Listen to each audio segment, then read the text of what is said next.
Hello, welcome to Amateur Redneck Workshop. I'm Harold. Uh, I was just watching a video a while ago. Keith Rucker was giving away some tool posts and stuff, some tool attachments. And I was thinking, whenever I have a momentous occasion, I like to give something away too. You know, I need to come up with some kind of a totally rigged and crooked contest here to give away some completely worthless and useless thing. Uh, And the occasion for that is that it looks like I may hit 1,000 subscribers sometime before the end of the month.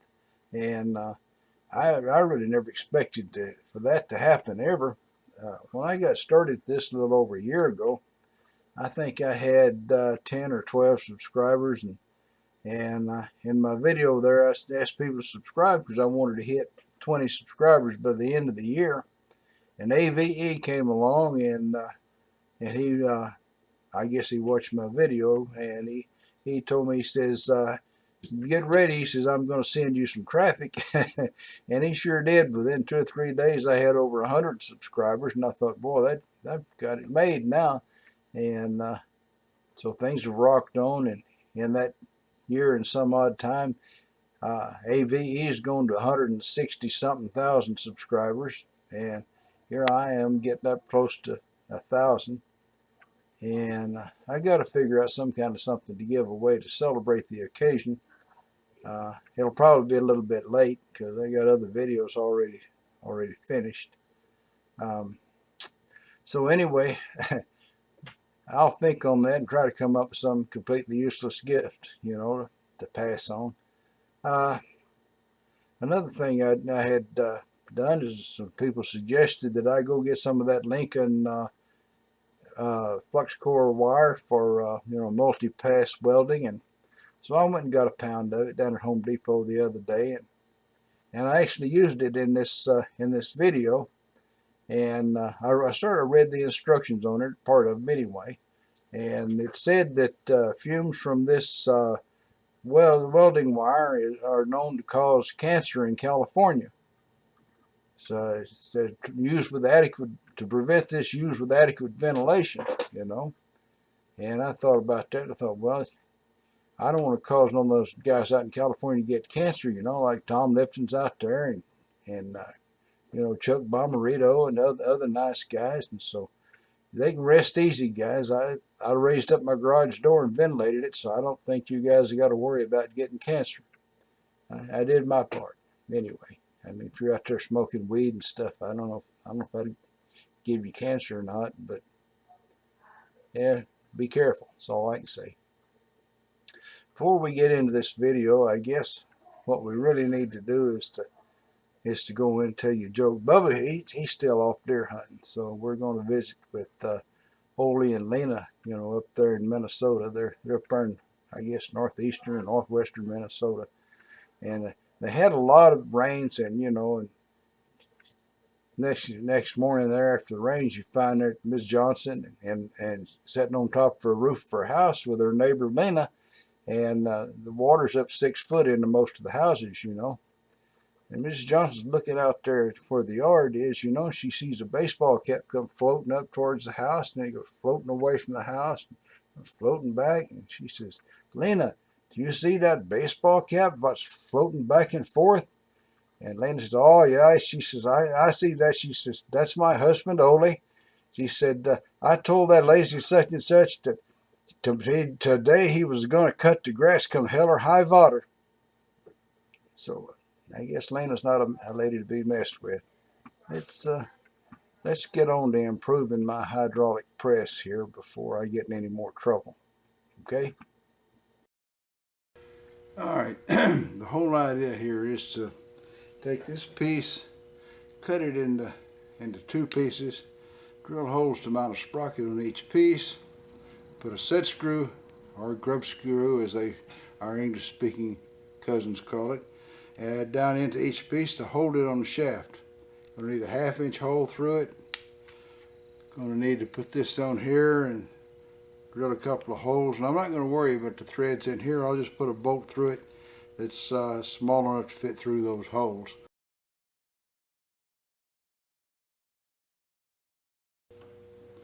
Alright, that looks like the right size hole. But I'm going to tell you what I'm going to do. I'm going to take it over there and put it on the shaft and see if it's the right size hole. And if it is, then I'll bring it back and we'll cut this thing off. I'll just make a mark in the middle of it so that I can put it in the same hole it was in. I don't know that it matters. I'll be back. And it just almost goes on there. So I'm gonna ease that hole out just a tiny bit bigger. Like I say, it's gonna have a chain around it. Like that. It'll be connected down here to the table. And it'll go around that a pulley on each end. And it'll lift the table up much better than this chintzy little piece of wire here that doesn't work right. I thought it was going to be a good thing, but it didn't turn out to be so good. Alright, so back with the drill. Alright, so since I don't have a drill bit that's just a tiny bit over a ½ inch, I'll use this boring bar to clean out the next 15 thousandths or so, which is what that thing is, above a ½ inch. We'll use the guesstimator here. This is close enough for this job. That's very close to the right size.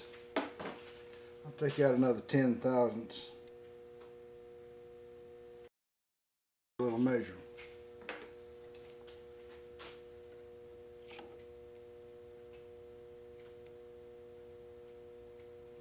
That says 5.13 and the thing over there said about 5.13, and we don't really want to press fit, so I better take out a few more thousandths. Ordinarily, if I buy a tool, I wait till I need the tool to buy it instead of buying them up ahead of time for any reason. But I had a use for these boring bars, so I bought the boring head that went on the mill so I could use the boring bars until the time came when I needed to use the boring head. And this thing looks like it's about ready.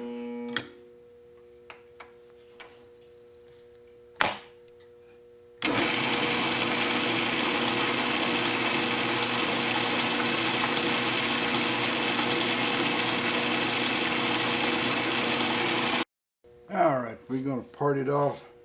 Bad thing about this little booger is it's so close. And it's short, so it's going to take me a little maneuvering around here. Maybe I should put a center in it till I get down close to cutting it off. That might be a good idea. That would fit. Get up about that close. That could keep things from coming loose.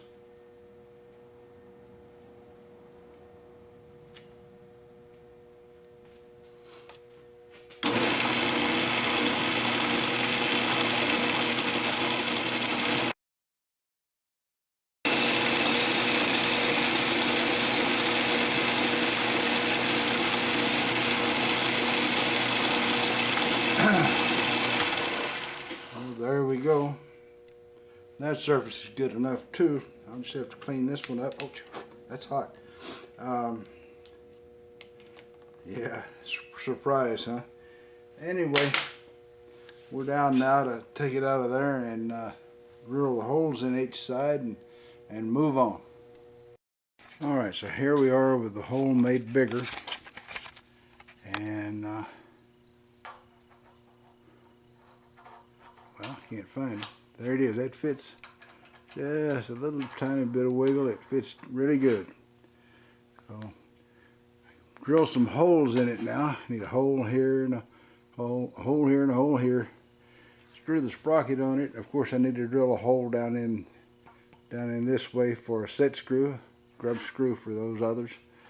And okay, so I discovered the little bolt holes are metric, and I've got metric bolts that size. So instead of tapping this, I'm just going to put holes clean through it, and we'll just screw it right into the sprocket. I think that'll do just as good a job as anything, maybe better.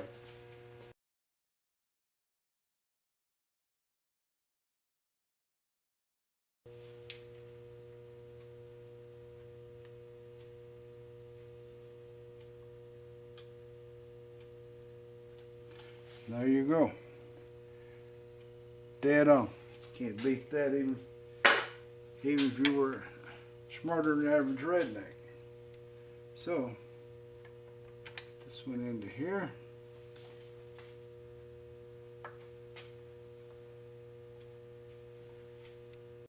Okay, got them marked for the set screw, and I've figured out pretty much where the dead center is there. So we'll drill it and tap the thing.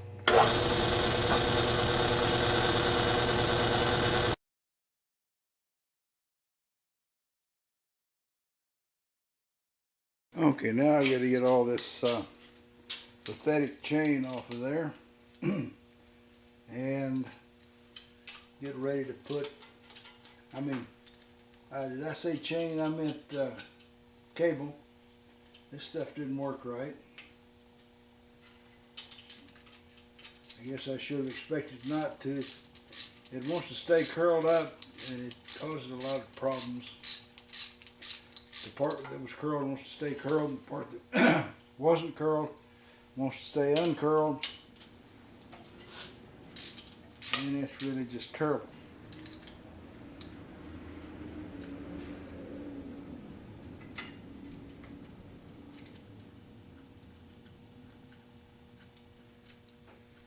So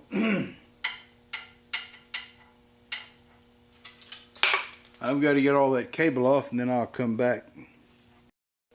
Okay, so the sprockets are on the little axles up inside there, one on each side, and all that's left for me to do is to get some number 420 chain in the right length, and then it will raise and lower the bench table there on the press, and that will be probably my next to final improvement.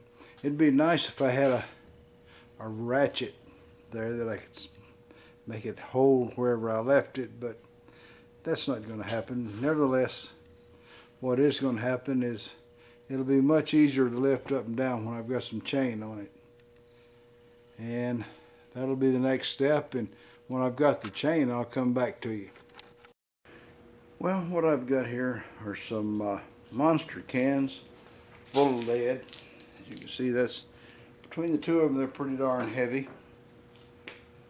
The chain finally arrived from my eBay purchase.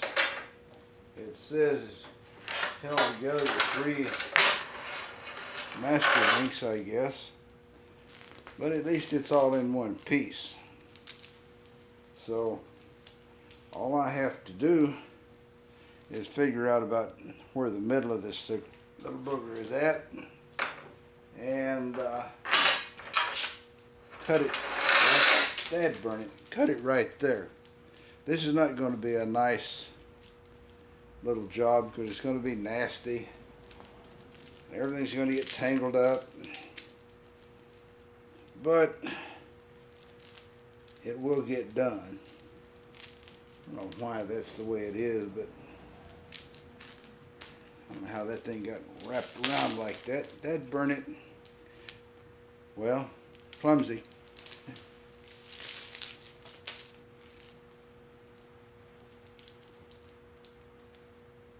All right. It doesn't have to be dead on back to even, as long as I know where the middle link is. And this, according to my memory, is a chain breaker. I'm going to put it over that link right there.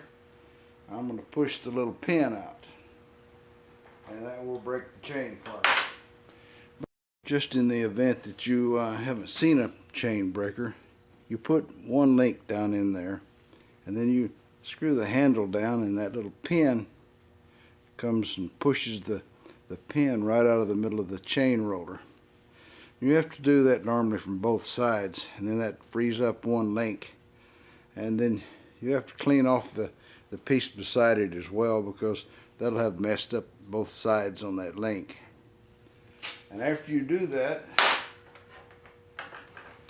you've got the link, the little pin out of the link, and the roller just laying in the roller's just laying in there. It would come out, you know, you spread the link apart, and that roller mostly held in the fact it's fitting inside of the link. And the link on the other end is kind of messed up, so naturally you have to push this one out also. But I'm going to do that off camera. It's not even really necessary, because we're not going to use this on a real vehicle of any kind. What the heck? We'll try to do it on camera, even though it's kind of unwieldy and all that. You can see that, hopefully you can see, let me turn this thing around. Yeah, you can see that I've stuck the link down inside of there, and possibly you can see a little pin pushing down towards the link, and in a second it'll push that other side right out of there. Here we go. It'll push the other side right out of there. And here is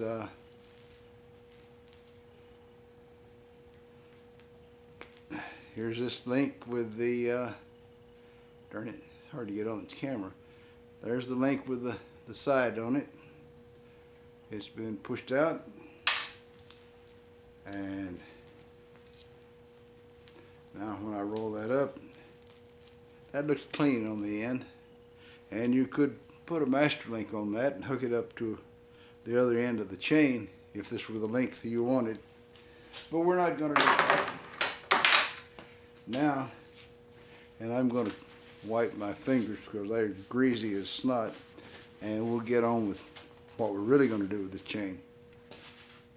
Alright, so I got the chain draped over the sprocket, and I'm just going to use a tie wrap to hook it onto the table there.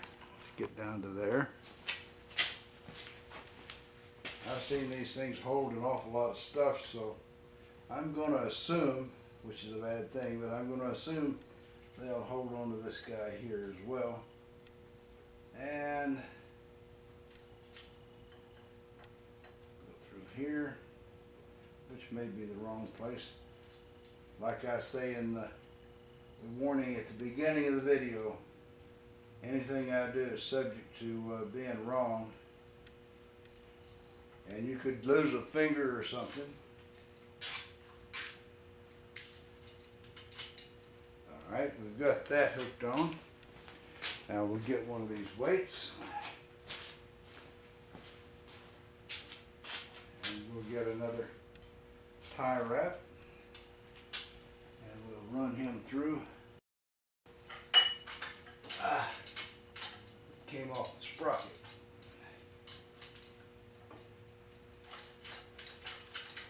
Actually, I don't think I ever had it on the sprocket. But anyway, the purpose of that weight is to keep the chain on the sprocket. And I think probably the best place for this thing to hang is outside here. I'm not sure.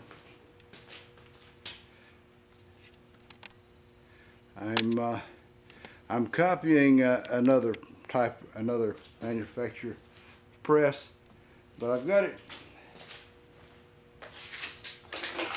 hanging out the back side for now. It can hang on the inside or out the back side or lots of other places. And maybe I should even have put the sprocket outside of the press. I may stop right here and just think about where I should have put the sprocket. Maybe it belongs on the outside and the chain on the outside. That's what I think's the right way. So off camera, I'm going to move all that around and then I'll come back. Okay, knowing all the improvements I needed to make, I got busy and I made them. There's the sprocket on the outside. It's hooked on right down there with a clevis. There's a clevis on each side so that I can take the slack out of the chains so that they're exactly even, and I don't have to worry that way about whether the sprockets have the right number, you know, whether the right tooth is pointing up on both of them or whatever. They're just automatically going to come out right. So let's back this camera up. I'm handheld and I'll have to ask for forgiveness, of course. And we'll crank her up and down a little just to see how it works.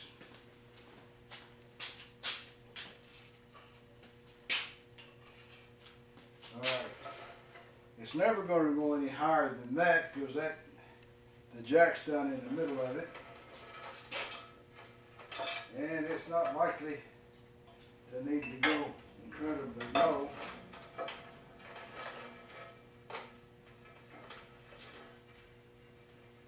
And that's all the way to the bottom. So that's got to be low enough. And it just cranks up really nice now. And I think we're going to put it right here.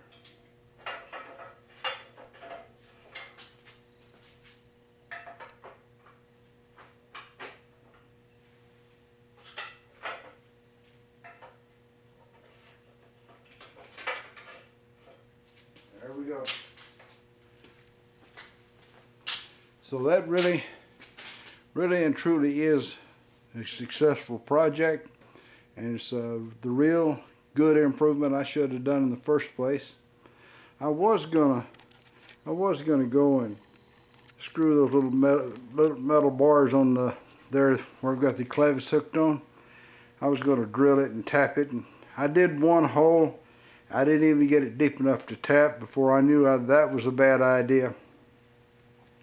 So I got some of that Lincoln multiple pass flux core wire that I'd picked up at Home Depot yesterday, and I put that in a machine and I managed to dirt dauber that sucker on there good and tight, and did it a lot faster than I could have drilled holes. So I think that really and truly has the job finished. Everything's wonderful, and even if it's a cold day in Texas, it's still a good day. So thank you for viewing. Y'all come back and please leave me a comment of some kind. All right, see y'all around. Bye.